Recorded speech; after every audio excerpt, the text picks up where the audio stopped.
Welcome to Firefighting Today, the weekly video roundtable discussion show where we discuss all things fire service related.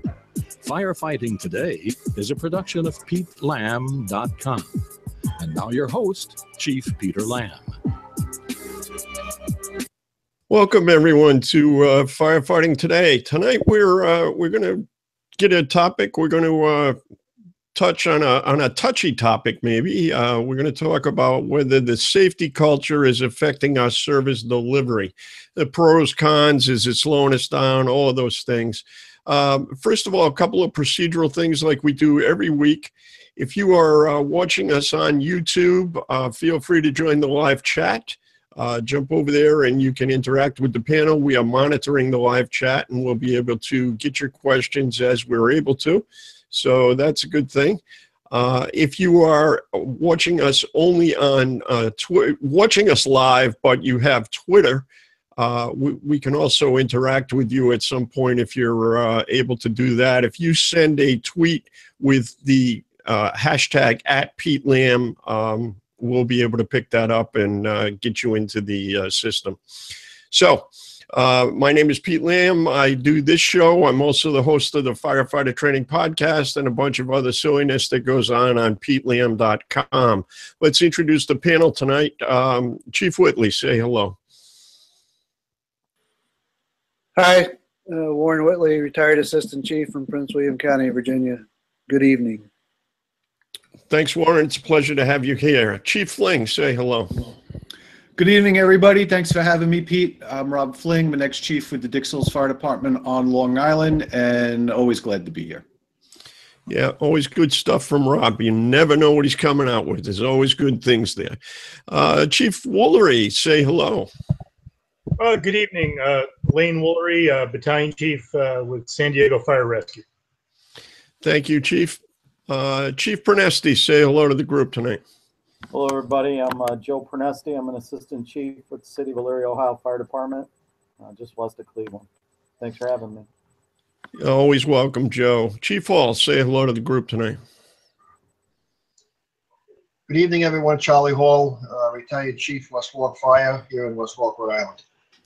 Excellent. And last and certainly not least, our one of our newest panel members and a new author. So, Brad, say hello. Hey, Chief. Thanks for having me tonight. Glad to be here. Brad Doherty, Naval Station Norfolk Fire. Just published my first article with Fire Rescue, so looking for more to come. Good stuff. Good stuff. If you haven't seen that article, go over there at Fire Rescue, take a look at that and see what you're doing. So there is, you know, I get inspiration, if you will. I'm not sure if it's inspiration or aggravation from social media sometimes.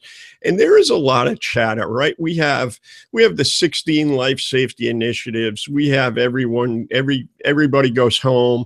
We have a lot of, certainly the safety culture in my time and a lot of the folks here on the panel has changed considerably from when we started. There is some thought out there that, well, let's just put it out there. Some people think safety is an excuse not to do our job. Some people think that there's too much to do about safety. It's you know, we're making a big deal out of it, and we're not willing to make rescues. I think we referred to this in probably 4 or 5 roundtables back. There was a social media post, and somebody had the audacity to say that fire departments across America do not go into buildings anymore. And I don't know of any fire department that's not going in a building. You know, I'm sure there are some somewhere, but I don't know that. So let's just kind of go down the panel. So let me just pose the question. Are some of these safety standards, safety culture, affecting our performance? I'm not asking whether they're good or bad. Is it slowing us down? Is it inhibiting our ability to make rescues or searches or any of that? Brad, why don't you start us off? I have to agree with you, Chief. I think that it is slowing us down a little bit, that people are kind of starting to fall back and use it as an excuse. everyone going home has become a slogan and not really what it was intended for. So I have to agree. You think, well, you may not be agreeing with me, but I'm just posing a hypothesis here. But you're saying that there could be some truth and it may be slowing us down. Chief Hall, what do you think about this? Well, it's my opinion that those who are slowing down are using that as an excuse not to do their jobs. It's my belief that the aggressive firefighters, officers, and command staff are going to always be aggressive, and those that are not going to be, and they can use that as a convenient excuse not to do their jobs. But it's my belief, and I know we've gone over this before, Chief, that we all know there's no such thing as safe firefighter. That's oxymoronic, but there is a such thing as safer firefighting, and we can all take the time to do our jobs a little bit safer. But as far as being safe and doing our job, the two don't connect. Okay. All right. Chief Pernesti, where are you on this? I'd agree with Chief Paul, although I will say where I think it's slowing us down is on the training end. I think there needs to be some changes on how we conduct live fire training. I think that has become, I don't want to say the word too safe, watered down so much that we are starting new firefighters off in the wrong direction. Okay. Lane, what do you have to say about this topic? Well, safety, in my opinion, safety kind of exists on a continuum. And give an example. We talk about like whether, the fire it's the citizen's emergency, but it's our profession.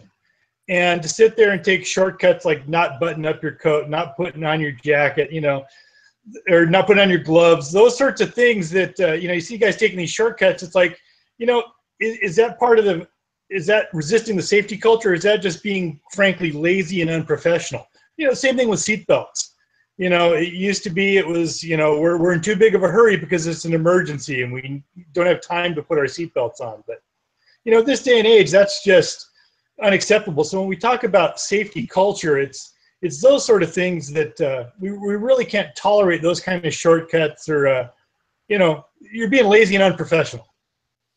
All right, so it may not be the safety, I think Brad used the word slogan, I'm not sure I'm there, but the safety initiatives, that you think it's the people, it may not be that safety initiative that's causing it. Is that what I'm hearing? Yeah, a large part of it. You see it on, you watch YouTube video, fire videos on YouTube, and you see guys, just in my opinion, being lazy. All right. All right. Chief Ling, where are you on this topic? I don't know if it slows us down per se, Pete. I don't think it slows me down at all. For the reason as 20 years ago or today, I still got off the truck with all my gear on. I was still ready to go to work, and I still make it to the front door as fast as I did 20 years ago. Do I do a better size up now than I did 20 years ago? I probably do, because I've learned a hell of a lot of stuff in 20 years. I agree 100% with Chief Pronesti that some of our live fire procedures need to change. My department has a burn building, and we use it quite regularly, and the hay and pallets and the comfortability level that it breeds in some firefighters is setting them up for problems when they encounter the real thing. I don't have much of a problem with the safety culture, to be perfectly honest with you. I think it's a good thing for the fire service, because if something happens to us, then we're not there to help anybody else. I think you just have to grab it as a whole and stop breaking it down piece by piece and using it as an excuse for when something that doesn't get done or something ends up being failure.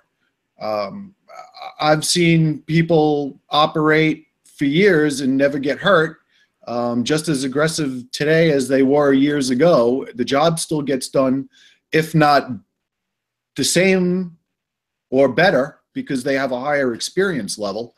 I don't have much of a problem with it, to be honest with you. I think safety as a whole is a good thing. So to speak, the guy that drives the dragster down the drag strip at 200 miles an hour, he still does the same safety procedures time and time again, but inherently it's still a dangerous profession, as is ours. And safety is there to keep us safe. It's not there as an excuse. It's not there as, well, I don't really know about that, so I'm not going to do it. But we can handle almost any situation in a safe manner and be just as aggressive as we have always been. Okay, good. Chief Whitley, what do you got? Well, I don't know if it slowed us down or not, and if it slowed us down a little bit, it's probably with good reason. You know, at KTF, we look at a little thing we call tactical patience, where you evaluate what's going on and select the tactic that's going to have the best outcome for you. And if that takes you an extra 20 seconds, like Rob said, to do a really good size up, see what's going on, and shut a door, well, we've gained in the long run. As far as wearing all your gear and stuff, we've already seen that help reduce exposures. And now with Rob's work and some other people around the country, we're looking at after the fact of cleaning gear and decontaminating ourselves, which is being safer. It doesn't really impact an incident scene unless you're going to decon while you're there. But it's part of the overall safety culture that's becoming more prevalent. We're a big investment for our citizens. So anything we can do to keep us working and whole certainly benefits ourselves, and certainly their investment in us with the training experience and everything else they've put into us. Okay. And so we got a comment from Chuck in the chat room. He says you can be safe and fast at the same time. Training experience and professional work habits with increase in technological abilities allow this. So I think I agree with that. And I kind of just posed the hypothesis. I don't think it is slowing us down. I don't know as we've got anybody that, said I couldn't rescue grandma because I followed one of the 16 life safety initiatives. In fact, some of the people that are complaining about the safety culture probably don't even know the premises of everyone go home or whatever. I think that in some cases it can be used as an excuse, but I think we're talking about, I think Chief Hall said something about the firefighters that were not going to be going in, probably are not going in today. I'm not sure that it makes any difference. Maybe they just have some reason or something now. Maybe it's being used as a reason. I think, I've been told for as long as I've been in this business, listen, you need to understand something, Peter. This job's dangerous and people are going to get hurt and people are going to get killed. I just wonder what other profession would accept that. I don't disagree. We do dangerous stuff. We go to buildings that are on fire. We enter buildings that are on fire and so forth. So I know that we do dangerous stuff. I'm not blind to that, but I wonder about that. So we got a couple of panel members. Chief Pernesti, did you want in on this? Yeah, two points I want to make. Number one, I think that the glory of the past, example, everybody says, well, the war years. I think on social media, I think there's a lot of firefighters that see, 30, 40, 50 years ago of fire service, and they think that was the best days. And I would disagree, but I think that they want to try to rewrite history, and they want to say, oh, that's how we got to go backwards and do some of those same things. I think it's just been glorified by social media. Now, that's not knocking any firefighter that went through that era. My father was a part of that era.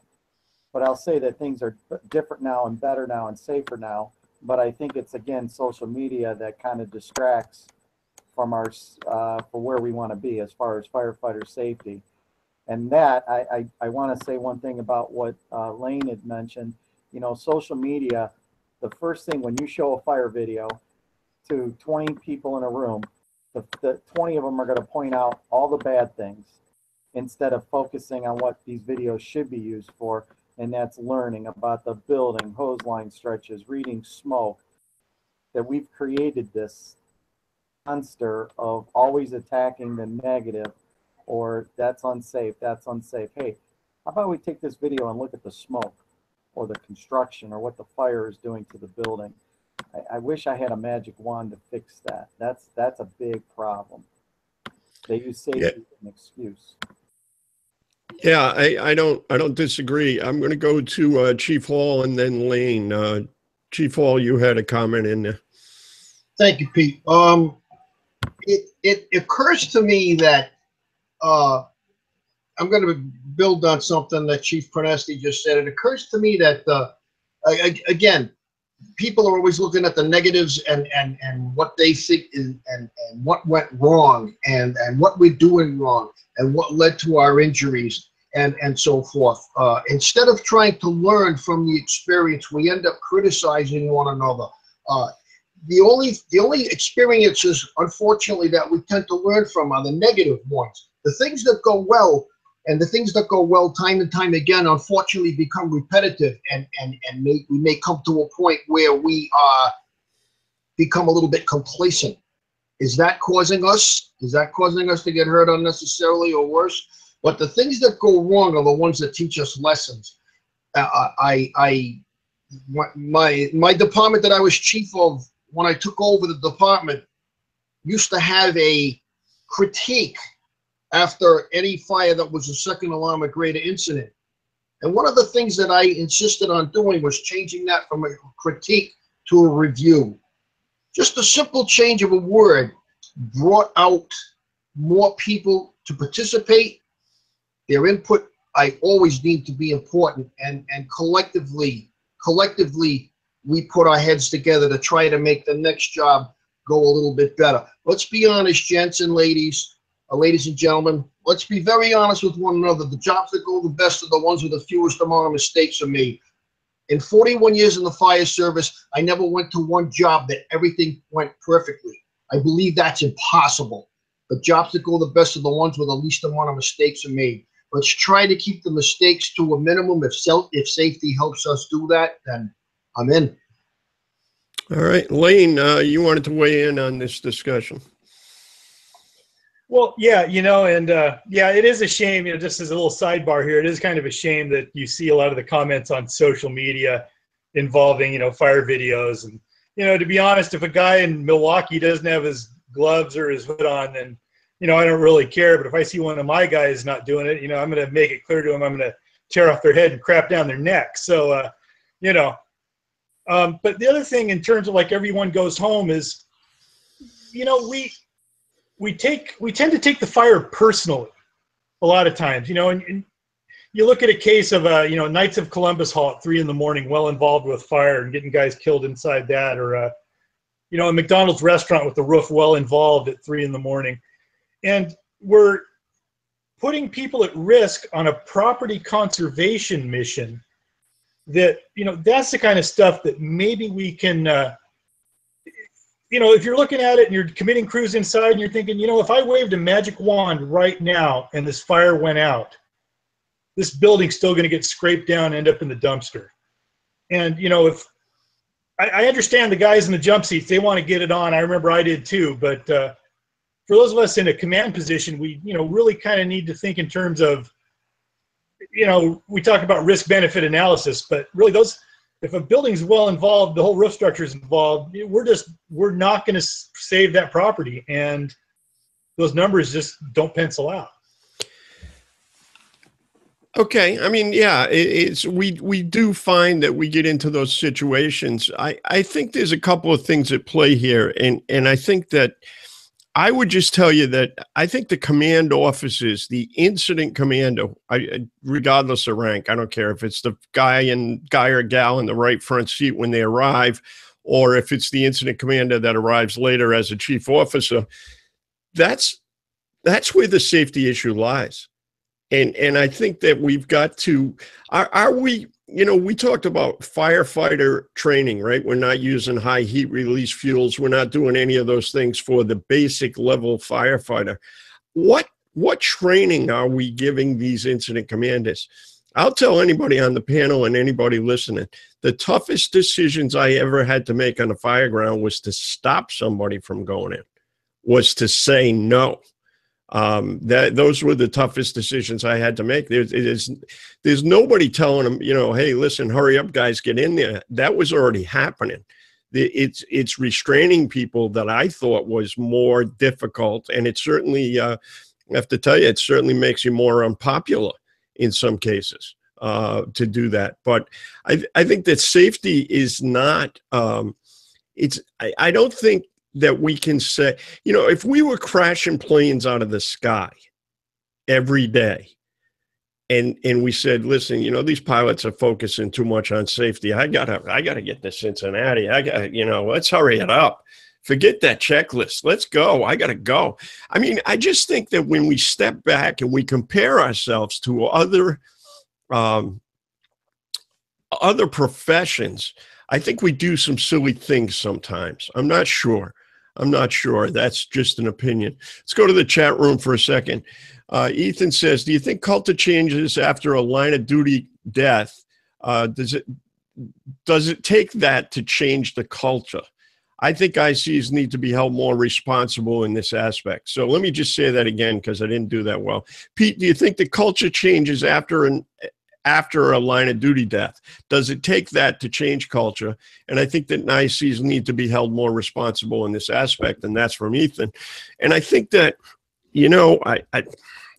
I was unfortunate enough to witness a lot of stuff here in Mass with some significant line of duty deaths. And I think we've all heard when someone dies, things are going to change. I don't know. Are there members of the panel that have seen firefighters die and nothing has changed?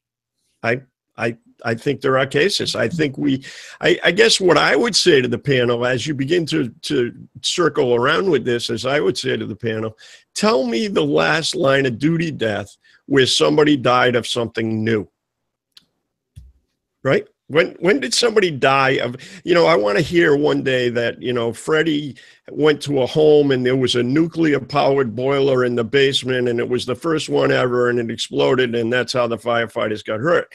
Well, nobody's ever died from a nuclear powered boiler in a house. So that's a new thing. But I think as the panel members and as senior members of the fire service, I'm not sure. So I guess to answer Ethan's question, I think we're repeating some of the same behaviors. So then the question becomes, do we need a safety culture or don't we? I don't know. I'll throw that out to the panel. Pete, I say in my class, one of my classes that, we haven't come up with any new ways to kill firefighters in probably the last 50 years. We read line of duty death reports. We like to say that we learn from other people's tragedies, but I'm not so sure if we do, because we repeat the same mistakes over and over again, and they'll get us jammed up once again. I don't disagree with that. I think it's something that we see. And so when somebody says, I don't have time for safety or whatever, I don't know. I think there is some repetition. Let me go back to the chat room with Chuck. Risk all to save all, risk nothing to save nothing. If you have a resident who needs to be saved and you're their last option, I don't think that there are too many firefighters that would hide behind safety. And I think Chuck is right. I don't disagree. I don't know. Does anybody, and let's leave the names and faces out of this to protect the innocent. I don't know of someone that did not make a rescue here. Do we have a case history where someone did not enter a structure? I don't know of one. Maybe there is. Again, what happens here, and this is something, I'll go down Warren's path for a minute. I'd ask Chief Whitley to chime in on this. We make assumptions. We give opinions. Is there any data? Is there any data that these safety initiatives have prevented us from doing something? I don't know. Chief Whitley, what can data do for us in this kind of situation? Come on, yes. Well, if we had data, it would be able to tell us one way or the other. But like you said, I haven't even heard any anecdotal evidence of anybody not trying to make a rescue because of some safety issue. You know, especially on a confirmed person, you know, on the interior, you know, there's that I know of have been no stories of them refusing to go try to get them. I agree. I don't know of any. I think, you know, I'll go back to Chief Hall's opening, is that the firefighters who are firefighters, if you have, I think sometimes we go in, you know, I'm not sure we got this whole rescue thing down where we, you know, the rescue profile has changed so much for us. I mean, we actually have cases now where the dispatcher is saying, I'm talking to a woman who's hiding in the bathroom on floor 2 in the smoke. That's a rescue. That's a live victim. We never had that in the old days. I mean, those kinds of calls were few and far between. So I think that we have some certainties now that we may not have had in the past. So again, I don't know of anybody. I think some of it is, and I think who was talking about the Chief Pernesti was talking about the days of old. There is this bravado that says that anybody that doesn't do it the way I do it is wrong. And therefore, you know, you insert your own ... at the end of it. And I think some of that is how this actually came up. Brad, you've been quiet on the end there. What do you got? Let's hear from Brad. I've been listening, and we talk about tactical patience, which I love. And I think one thing that we have to add to that is discipline. You know, you take that extra 20 seconds, you do a good size up, but you do what you need to do with discipline. And how do you get that discipline?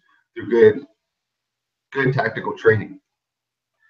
And we talk about technology, and I tell students all the time that what a great time to be in the fire service. So many different things are coming out through UL, through NIST about fire behavior that we didn't know 5 or 10 years ago. But if we rely too much on the technology, are we going to forget our basics? If we train with a tick-led search every time, but we don't practice the blind right and left hand, are we going to fall back to, what are we going to fall back to when that battery dies and we're deep inside the building? I think that we shouldn't totally rely on technology for sure, but I think that I don't see that. And I agree with you. You should train, you know, how to do basic things. But, you know, we see ticks that are underutilized. We see fires with ticks on the fire truck while the fire's going on. It's a joke. Actually, when Andy Stearns developed one of his first classes, I kind of made a joke with him.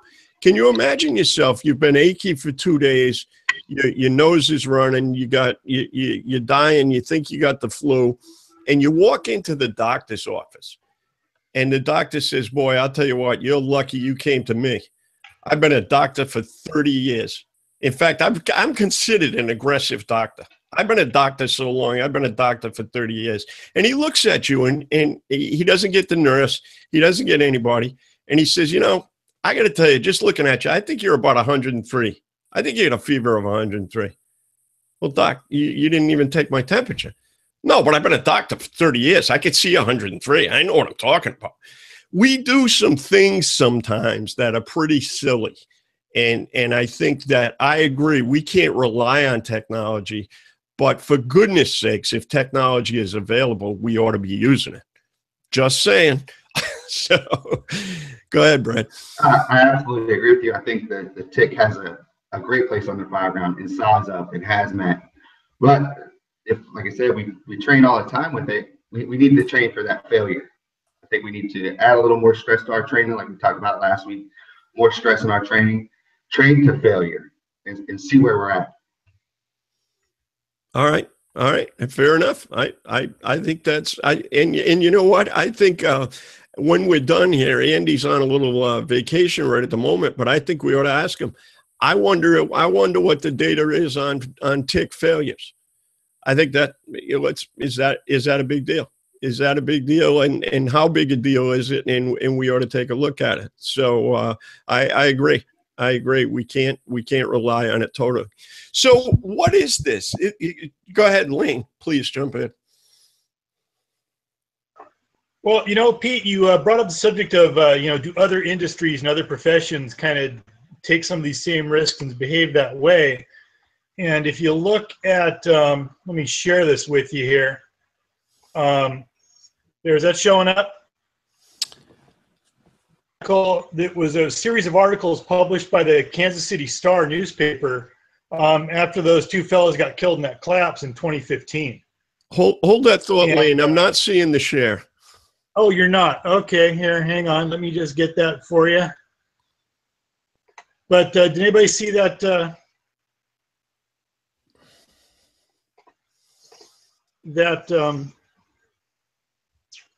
There we are. That article that came out. But yeah, the Kansas City Star published a series of articles about firefighter fatalities. And we as an industry, at least on social media, kind of lost our minds over it. People were real upset. And, you had an outside entity looking in at what we were doing. And they had, we as an industry had a lot of heartburn with that.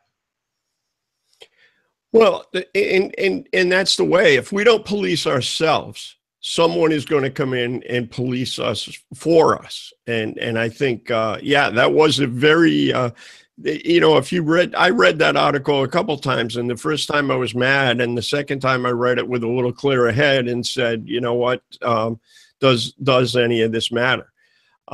Chief Cagno and I, Chief couldn't be with us tonight, but we have a conversation all the time. If there is an air crash, the NTSB and FAA and all the rest of the alphabet will say this was caused by pilot error. They'll say whatever the reason was, but they will identify pilot error as something that went wrong. I'm not sure that we do that, and I'm not sure it's as an industry to do that. It's I wasn't there. There's a lot of bird walking around some of these truths. I hate to say it, but yeah, I mean, physicians, their work gets peer reviewed, and people get called out for failures. Aviation does not tolerate any kind of deviation from procedures, and if you screw up, they pretty much call that out in the report. I agree. I mean, the simplest one, it's much different. We can't stop going to fires, obviously. It's not that way in our industry. But you think about the Challenger disaster, 7 astronauts lost their life, and that's it. Pull the plug. We're not doing it. We're not. Now, obviously, can't shut off the fire service. That's not what I'm suggesting. Please don't think that. But the reality is that, there were 7 people that lost their life in a mission. And, we've had the Worcester 6, the Vendome 9, the Charleston 9, 3 at a time, any number of the above. And to Ethan's point, I don't know, as we get the culture change, I mean, it affects the department permanently, and there's no question, but I don't know if it does what it has to do. Just an anecdotal story. At the time of the Worcester fire, there were no thermal images in the department. They lost 6 members, and thermal images had to be donated from civilians raising funds. And if you remember back in the day, I mean, those were, $18,000, $20,000 cameras in the day at that point in time, back in 99. With the death of 6, not much changed. So think about that. Go to the chat room with Chuck. Equipment will fail. Trying to train that way and going to the basics will help with this. Never allow a tool failure to make you look like the tool. I like it. Well said, Chuck. Well said. So good one. What else? So here's the deal. We've been talking for half an hour. So what are we going to do about it? Is the safety culture a real problem? Is it a social media myth? How do we fix it? Is it something that's taken on a life of its own and we're reacting to it?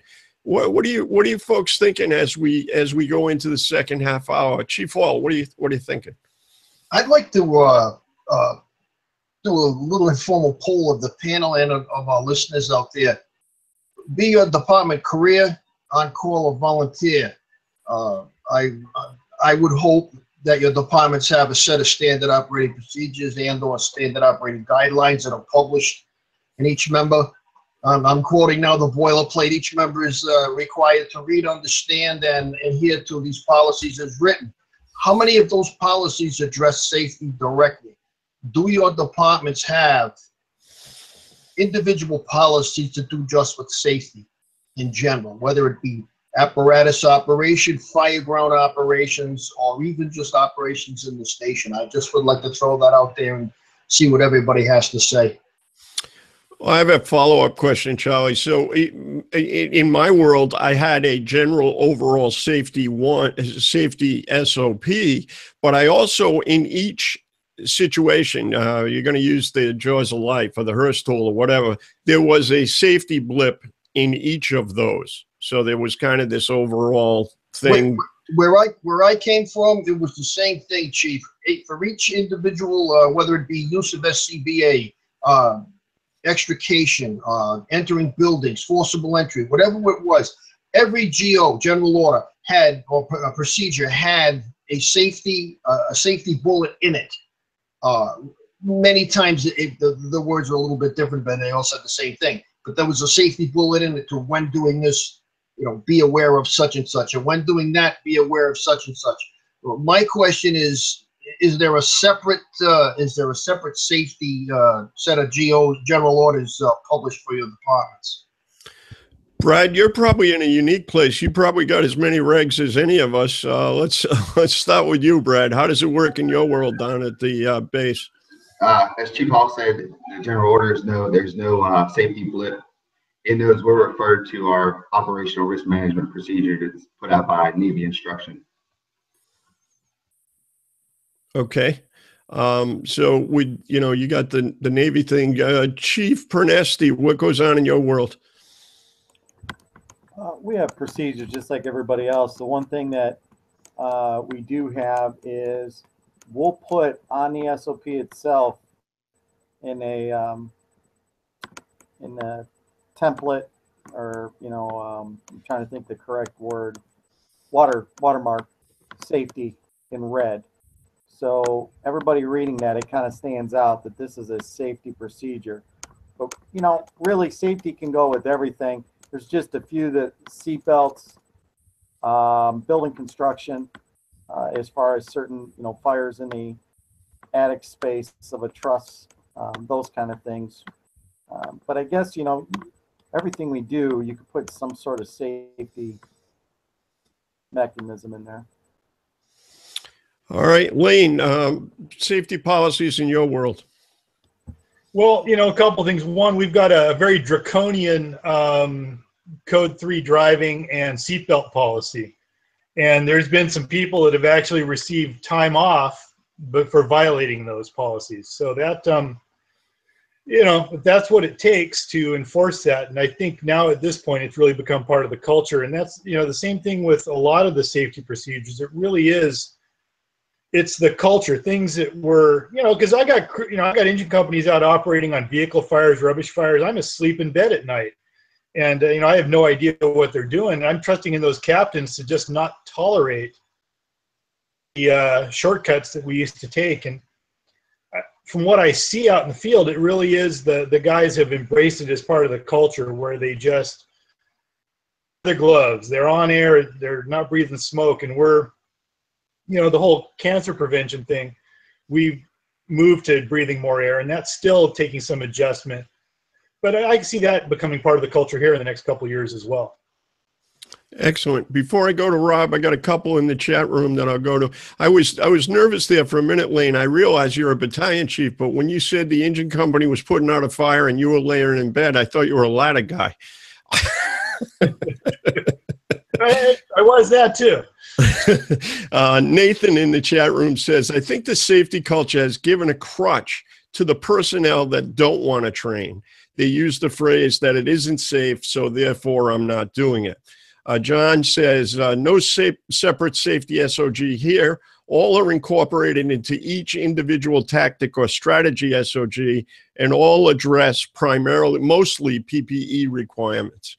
Rob, let's finish up. Let's go over to you. I threw in the chat room, Pete. I think every SOP, whether it says it blatantly or not, is designed around safety because it's actually designed as a best practice. You should never see an SOP that's blatantly miswritten and is blatantly done in a way that would end up harming somebody. So if you look at it from the 30,000-foot view, I guess you could say, if you follow your SOPs, it should be generally looked at as a safety guideline. I like it. I like it. Chief Whitley, how did it work in your world? Separate safety policy, or was it built into each SOP? It was some of both. And then the safety officers in each battalion who had their own vehicles to respond had their own SOPs for their actions as well. But if you think about it, all these SOPs, whether it's safety or not, best practices, NFPA standards, fire codes, all that stuff are basically written because somebody screwed up somewhere. Yeah, you know, and it's funny you say that, because if you look at a fire department, there is the collective bargaining agreement. If you're a career department, there's rules and regulations, and there's SOPs, and you could probably go through the binder and write whose name was involved and all. Oh yeah, that was the time somebody backed into the door, and yeah, that's why we need a backup man, and so forth. Let's get to some of these questions in their answer in Charlie's question. SOP equals safety. Chuck says he likes the idea of a safety bullet add-on. It would be a past incident. Oops, let others know how not to get in trouble that other guys had. Kind of like a critique. John says he'd like to see a safety SOG. And Ken says, we have no standalone safety SOP. Safety is worked into all SOPs, driving, forced entry, etc. Strong firefighter skills and strong level of fitness will keep you safe most of the time. And then John comes back with, I think some of the SOGs here need to incorporate the slicer technique with self-venting fires and lightweight construction houses. And I think he's got more to that. He says something about being aggressive, and I think there's a part two to that chat message.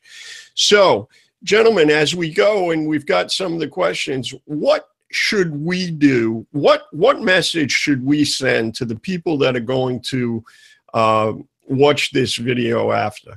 I would like to say, and you know, I usually go last, but in this case, let me go first. And then if anybody says something bad, I can still talk about it after. But I would just say that I don't think that safety is hindering our performance. Anything we can do to make this job better and to make us come back, you know, what's the story? To fight another day. If I can make somebody survive, one of our members to survive to fight another day and do something good tomorrow, I think that's a good thing. I think we do have a responsibility. You know, Charlie mentioned the SOPs, and I would just tell you, I'm doing a lot of work around, and I'm doing some teaching and some other stuff. SOPs are not as widely believed in rural America as you might think. SOPs are in a binder on a shelf. They may or may not be followed. They may or may not be distributed as, you know, best practices. They should be. But the reality is performance and training should be based on your SOPs. You should train to your SOPs. You should review that you performed according to your SOPs. And that's the way life should work in a real world. Fact is, I'm not sure that that's the way it works across America. It may in some big agencies, but I'm not sure I could stand here tonight and say that's the way it works. From my perspective, a solid company officer with good command training, whether that's Chief Pernesti, reading buildings, reading smoke, all of that stuff, a good company officer that will say no once in a while is a good thing. It's very funny. Chief Brunacini, that just passed away, Chief Bernasini had to walk around, and he had this index card, and on one side of the index card in 1-inch letters, it said yes. And on the other side of the index card, it said no. And he said, all you got to do is know when to hold up the card, which side to hold up. And, you know, it's kind of the simplest thing in the world. But on the fire scene, I think it makes all the difference in the world. Chief Whitley, how do we summarize here? What do you want somebody to take away from tonight's discussion as it relates to the safety culture? Well, I think the safety culture is a good thing. I mean, I've seen over the course of my career people going from no SCBA to wearing them throughout overhaul, which is a big change.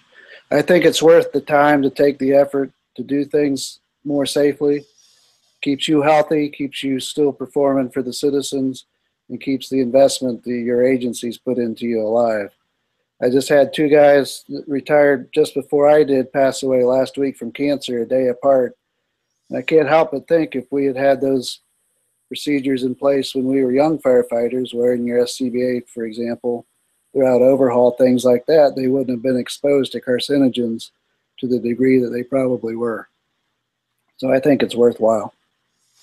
All right, thanks. Chief Ling, what do you got to say? What do you want the viewers to know about this safety culture? Is it real? Is it an urban social media myth? What are you thinking? I don't think it's a myth, Chief. Like I said before, I think anytime that you can increase you doing your job in a safe manner is perfectly fine. But it actually comes down to 3 words, and that's use your head. You no matter what is written in front of you or what is told to you in training, you still have to interpret that information and use it. So if you can ignore it, I don't know why you would, or you can use it to its full advantage, and it doesn't make you any less of a firefighter, doesn't make you any less of anything else. You take the information that you can get, no matter what it is, use it in a positive manner, and use it to do your job better. I like it. Lane, what do you got to say? What's your summary, and what do you want to leave the viewers with? Well, a couple things. One is that the life safety initiatives by the National Fallen Firefighter Foundation, they didn't just pull those out of thin air. They sat down and they looked at what was killing us out there. And, it's not just, it's easy to think, well, they're just telling me to hit it hard from the yard and to stay off of roofs and stuff like that. But really, they talk about response policies. They talk about health and wellness, talk about fire prevention. There's all those things out there that if all of those initiatives are acted upon, it's going to make safer. So there's a lot of thought that went behind it. And everyone goes home is it's not just an end state. It's not our mission. That's just a objective and one of many. Well said. And I think you brought up, again, the 16, first of all, if anybody here has not, any of the viewers, if you have not looked at the 16 life safety initiatives, it is a whole package. It talks about your community. It talks about a lot of stuff, technology. It talks about all of those things. So, if you, first of all, learn what they are. Just, look it up, take a look at it. Look at what the Everyone Goes Home program is. And we shoot at it, but make sure we know what it is to begin with before we start shooting. And there are not a lot of things that you could disagree with unless it were affecting it. Chief Pernesti, what do you want the viewers to know? Well, I think the other panelists have said it best, but I'll say this. You can't use safety as a crutch or be paralyzed by it. I think that us older folks in the service have to teach the younger ones when to go and when not to go. But I don't think we'll ever see a day where we won't be going inside. But I think there's some people that want to capitalize, whether it's through classes or whatever, off of that safety that paralyzes us to not being able to make a decision. I don't want to ever see safety paralyze a young command officer in the front yard. It comes down to training and education and leadership. Yep, I couldn't agree more. Chief Hall, what do you got for the viewers? What's your parting shot for tonight? I do not think that safety is inhibiting us from doing our jobs the way we should. I'm going to reiterate something I said in the beginning. From incident command to company officers down to the firefighter level, anybody that's aggressive is going to remain that way. And those that are not are going to remain that way. And they may use safety as a crutch for not doing their jobs. Woe be to them, at least as far as I'm concerned. I will say that the things that we know about during and the things that we read during our size up, and if you're an incident commander, if you're a company officer, or again, if you're a firefighter on the fire ground, we're all responsible for size up. Those things that we can see and can deal with, if we can deal with them more safely, all the better. It's the unknowns that are hurting us and killing us. Those are very difficult to deal with. But if through training and experience we can expose some of the potential unknowns, as Joe Pernesti said, to our younger guys, through realistic training and realistic teaching, if we can expose some of the younger people in the service to what they may experience as far as the unknown goes, will make the job safer for all of us. Thank you. And last and certainly not least, what do you got to say, Brad? How do we summarize it from your point of view? I think it all comes down to our attitude as leaders, both formal and informal. If we don't uphold the policies and procedures, our members won't. If I come off the rig, my air pack's not worn properly, my gear's not worn properly, my young members are going to follow. So I'm not upholding my part of the investment if I set that tone for my members. So the viewers, company officers, chief officers, informal leaders in the firehouse make or break this. I agree. A couple of follow-ups from the chat room, and that is, so I'll go back. There was I said there was a partial chat message. So it goes like this: I get being aggressive, but let's use common sense. KTF and the like have shown that cooling is the key, and we have captains that don't agree to that type of thinking. I think that's a huge safety problem where he works. So good point there. Ken says, could it be that the myth was started by people that did not understand the different tactics and they think we're just taking too long, which leads to a different conversation? That's an interesting point. Ethan says, great stuff tonight. Thanks. And Nathan says, thanks to the personnel in the chat room and the guys on the panel. This is always a hot topic. So great show tonight to our panel members and to our viewers. Again, these shows are always available archived. You can find them on the YouTube channel and on firefightingtoday.com. Just a quick one. Anybody want to run their social media stuff? Brad, if somebody's looking for you, where do they find you on social media? You can hit me up on Facebook, or you can email me at ofainstructor251@gmail.com. Say that one again. You had just a little glitch in it. Give the email address again. ofainstructor251@gmail.com. Okay. Charlie, are you on social media? You're not a Facebook guy, are you? Negative. Okay. Chief Pernesti, where do we find you? I'm on Facebook. I'm also do a lot on a couple Facebook sites, Northeast Fire Officers and Northeast Ohio Fire Officers, and Fire Training Toolbox. And people can find me on Twitter at EFD Chief 3. All right, perfect. Lane, how do we get a hold of you? How do we find you on social media? The best way to get a hold of me is on Twitter at Suncoast Chief. And if I may, there's a Facebook page out there called For Them Training. It's been putting out a lot of real interesting stuff lately, a lot of good stuff going on over there. I have no idea who's behind it, but just put a little plug out for them. It's worth your time to check out. All right, good. Chief Ling, how do we find you? You can get me at Twitter, Pete, at FacePeaceOn. At FacePeaceOn. Great. And Warren, where do we find you? Have you got a KTF address? I'm on Facebook, and I think you can get me on KTF's webpage or through Joe there. All right. Perfect. Thank you to all. A couple of folks in there. Thank you, Joel. Joel was in the chat room. I appreciate you stopping in, and we've got a bunch of them signing out and saying thanks. So we will be here next week. We're going to stumble when we get to the week after the Sunday after Thanksgiving. There probably will be no show, but I anticipate we will be here next week at 8 p.m. Eastern Time. All right. Thanks, everyone. Have a good night.